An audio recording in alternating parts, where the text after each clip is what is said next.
আসসালামু আলাইকুম ভিউয়ার্স, আবারও হাজির হলাম আপনাদের সামনে নতুন একটি আইটেম বা রেসিপি নিয়ে। আজকে আমি আপনাদেরকে দেখাবো কিভাবে আপনারা অতি সহজে ধোসা বাসায় তৈরি করবেন এবং আপনাদের প্রিয়জনের মুখে তুলে ধরবেন।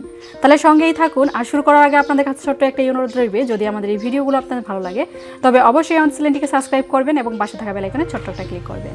তাহলে নতুন নতুন আপডেট ভিডিওগুলো পৌঁছে যাবে আপনাদের নোটিফিকেশন এবং সর্বপ্রথমে আপনি দেখতে পারবেন। সো শুরু করা যাক। ধোসা তৈরি করার জন্য এখানে আমি মুগের ডাল নিয়েছি প্রায় হাফ কাপের মতো। এখানে আমি মুগের ডালটা ইউজ করেছি, তবে আপনারা চাইলে কিন্তু অন্য যে কোনো ডালই ইউজ করতে পারেন। এবার এই ডালগুলোকে আমি একটু ভিজিয়ে নিব বা ভিজাতে দিব। দিয়ে দিলাম পানি দিয়ে এই ডালগুলোকে আমি কিছুক্ষণ ভিজিয়ে নিব। ভিজিয়ে নেওয়ার পর এই ডালগুলোকে কিন্তু আমি ব্লেন্ডারে বেটে নিব। কিছুক্ষণ ভিজতে থাকুক এই ডালগুলো। আর আপনারা চাইলে কিন্তু এই ডালের সঙ্গে চালটাও অ্যাড করে একসঙ্গে বেটে নিতে পারেন, তবে আমি কিন্তু চালটা এখানে অ্যাড করলাম না, কারণ আমার কাছে কিন্তু চালের আটাটা আছে, তাই আমি শুধু ডালটাই বেটে নিব। ততক্ষণে এই ডালটা ভিজতে থাকুক বা নরম হতে থাকুক, অন্যদিকে আমি ধোসার মশলাটা বা ধোসার উপকরণটা তৈরি করে নেই। আমি যেহেতু মশলাদার ধোসা তৈরি করব, তার জন্য আমি চলে যাচ্ছি ধোসার পুর তৈরি করতে। তাহলে চলে আসুন। ধোসার মশলা বা উপকরণটা তৈরি করার জন্য এখানে আমি চুলার মধ্যে একটা প্যান বসিয়ে নিয়েছি। এবার চুলাটা ধরিয়ে নিব। চুলাটা ধরিয়ে নিলাম। এবার তার মধ্যে দিয়ে দিব তেল। সয়াবিন তেল দিয়ে দিলাম। তেলটা একটু হিট করে নেব। তেলটা কিন্তু অনেকটাই হিট হয়ে এসেছে। এবার একে একে যা দিব একটু মনোযোগ সহকারে দেখে নিন। দিয়ে দিব পেঁয়াজ কুচি প্রায় 1 টেবিল চামচ পরিমাণ, রসুন কুচি 1 টেবিল চামচ পরিমাণ, কাঁচামরিচ কুচি 1 চা চামচ পরিমাণ দিয়ে এই উপকরণগুলোকে একটু ভেজে নিতে হবে বা লালচে করে ভেজে নিতে হবে। পেঁয়াজের কালারটা কিন্তু অনেকটাই লালচে হয়ে এসেছে বা অনেকটাই ব্রাউন হয়ে এসেছে। এবার তার মধ্যে অ্যাড করব জিরা। এখানে আমি গোটা জিরা ইউজ করতেছি 1 চা চামচ পরিমাণ দিয়ে আবারও সবগুলো উপকরণ একটু ভেজে নিব এই পেঁয়াজগুলোর সঙ্গে বা মশলাগুলোর সঙ্গে। এবার দিয়ে দিব সরিষা, গোটা সরিষা এবং কালো জিরে। এখানে হাফ চা চামচ পরিমাণ করে আছে। দিয়ে সবগুলো উপকরণ আবারও এই মশলাগুলোর সঙ্গে ভেজে নিব। এবার দিয়ে দিব চিমটি পরিমাণ হলুদ গুঁড়া দিয়ে আবারও মিক্স করে যাচ্ছি। আর দেখেন চিটচিট করে কিন্তু মশলাগুলো অনেকটাই ফুটতেছে।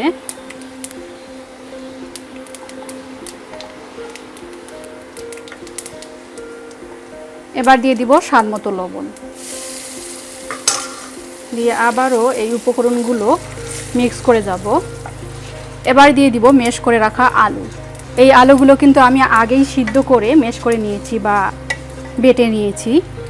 1 কাপের মতো সেদ্ধ করা আলু দিয়ে এই উপকরণগুলো বা এই মশলাটা তৈরি করে নিচ্ছি।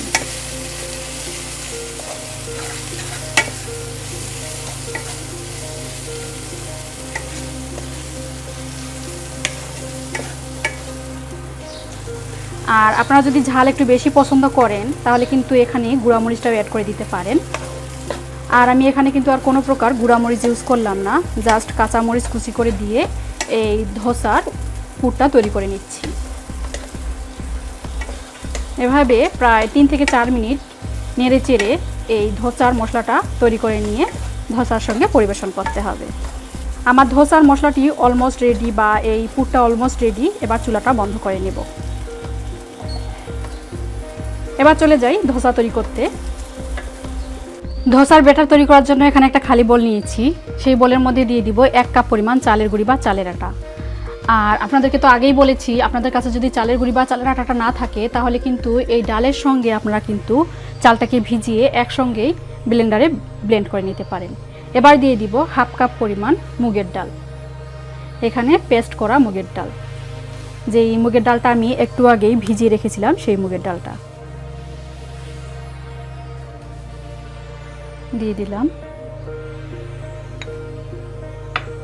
এবার দিয়ে দিব 2 চা চামচ পরিমাণ চিনি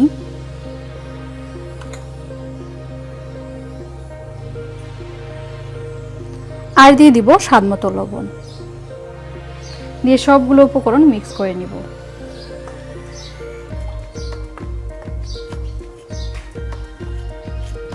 তারপর একটু একটু করে পানি অ্যাড করে এই ধোসার ব্যাটারটা তৈরি করে নিচ্ছি। আর এটা কিন্তু একদমই নর্মাল ঠান্ডা পানি, এখানে কিন্তু আমি গরম পানি বা উষ্ণ গরম পানি অ্যাড করি নাই, একদমই নর্মাল ঠান্ডা পানি।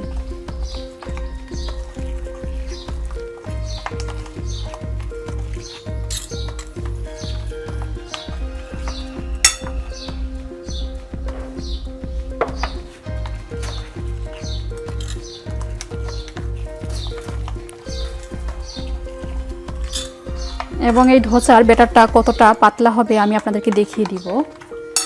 আমার আর একটু পানি লাগবে।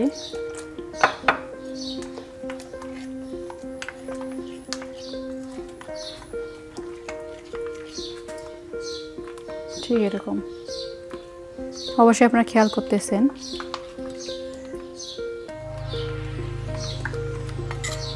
খুব বেশি কিন্তু গাঢ়ও করা যাবে না এবং খুব বেশি পাতলাও করা যাবে না।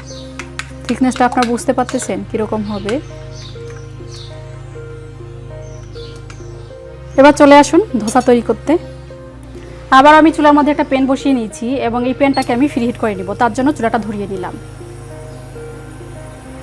অবশ্যই ধোসা তৈরি করার ক্ষেত্রে এরকম একটা ননস্টিকের কড়াই বা ননস্টিকের প্যান লাগবে, না হলে কিন্তু ধোসাটা ভালোভাবে হবে না। অবশ্যই চেষ্টা করবেন ননস্টিকের প্যান নিতে, আর প্যানটাকে অবশ্যই ফ্রি হিট করে নিতে হবে। যখন প্যানটা গরম হয়ে আসবে বা ফ্রি হিট হয়ে আসবে, সেই পর্যায়ে এর মধ্যে একটু পানি ছিটা দিতে হবে। এরকম পানি ছিটা দিয়ে একটা ভিজা কাপড় দিয়ে এটাকে একটু এভাবে করে মুছে নিতে হবে।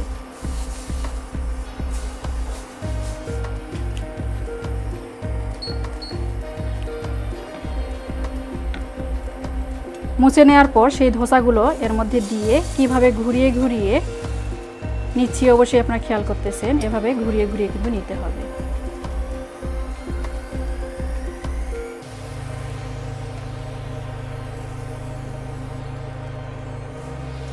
যতটা পারবেন ধোসাটাকে পাতলা করার চেষ্টা করবেন। দেখেন এটা কিন্তু একটু লাল কালারের হয়ে এসেছে, মানে ধোসাটার উপর থেকে অনেকটা ড্রাই হয়ে এসেছে। এই পর্যায়ে আমি একটু সামান্য করে তেলের মধ্যে দিয়ে দিব। আমি এখানে তেল দিচ্ছি, তবে আপনারা চাইলে কিন্তু তেলের পরিবর্তে ঘিটার দিতে পারেন। তেলটা দেওয়ার পর এই ধোসাটাকে আলতো হাতে কিভাবে তুলে নিচ্ছি বা কিভাবে তুলে নিতে হচ্ছে অবশ্যই আপনারা খেয়াল করতেছেন।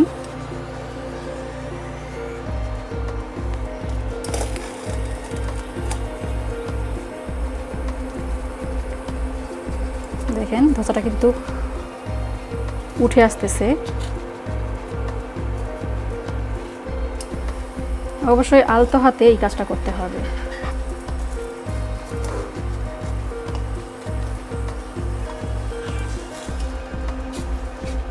একটু ঘুরিয়ে ঘুরিয়ে নেই, তাহলে চারপাশ থেকে অনেক সুন্দরভাবে রান্না হবে বা কুক হবে।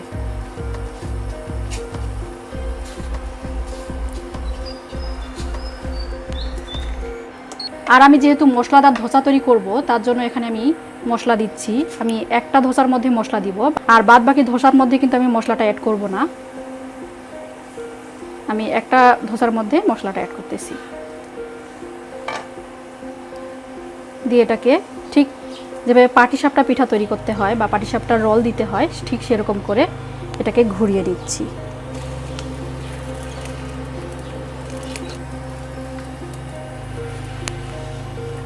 আমার ধোসাটা কিন্তু অলমোস্ট রেডি। দেখেন এবার এটাকে তুলে নিব।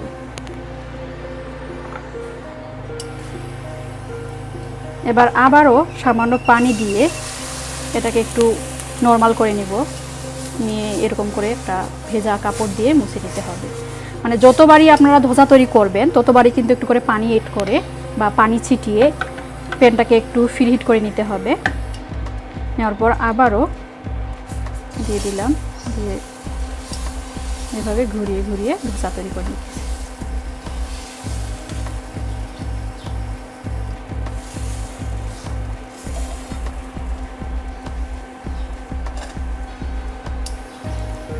এবং উপর থেকে যখন এটা ড্রাই হয়ে আসবে তখন একটু করে তেল দিবেন। আমি এখানে তেল ইউজ করতেছি, তবে আপনারা চাইলে অনায়াসে কিন্তু ঘিটা ইউজ করতে পারেন।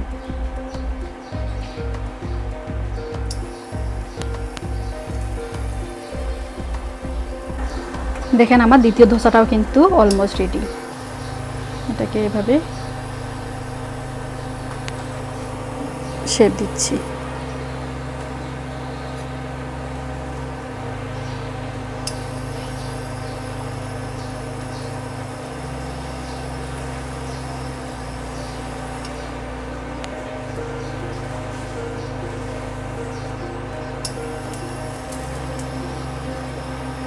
দেখেন আমার ধোসা রেডি। দেখেন এটা কিন্তু মশলাদার ধোসাটা যেটা আমি বানাইছিলাম। আর এই ধোসাতে আর বাদ বাকি ধোসার মধ্যে কিন্তু আমি মশলা ইউজ করি নাই, বা দেখেন একদম খালি।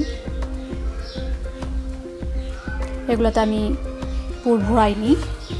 এটাকে এভাবেও আপনারা কিন্তু অনায়াসে খেতে পারেন।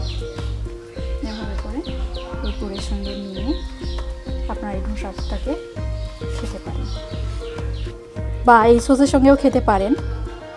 আপনারা যেভাবেই পারেন এই ধোসাটাকে এই মশলার উপকরণের সঙ্গে বা সসের সঙ্গেও খেতে পারেন, বা এমনিতেও এই ধোসাটা খেতে কিন্তু অনেক বেশি ইয়াম্মি হয়, এমনিতেও খেতে পারেন। তাহলে কেমন লাগলো আজকের এই ভিডিও অবশ্যই কমেন্টস করে জানাবেন এবং আমাদেরকে উৎসাহিত করবেন। আজকের মতো বিদায় নিচ্ছি। ভালো থাকবেন, সুস্থ থাকবেন। আল্লাহ হাফেজ।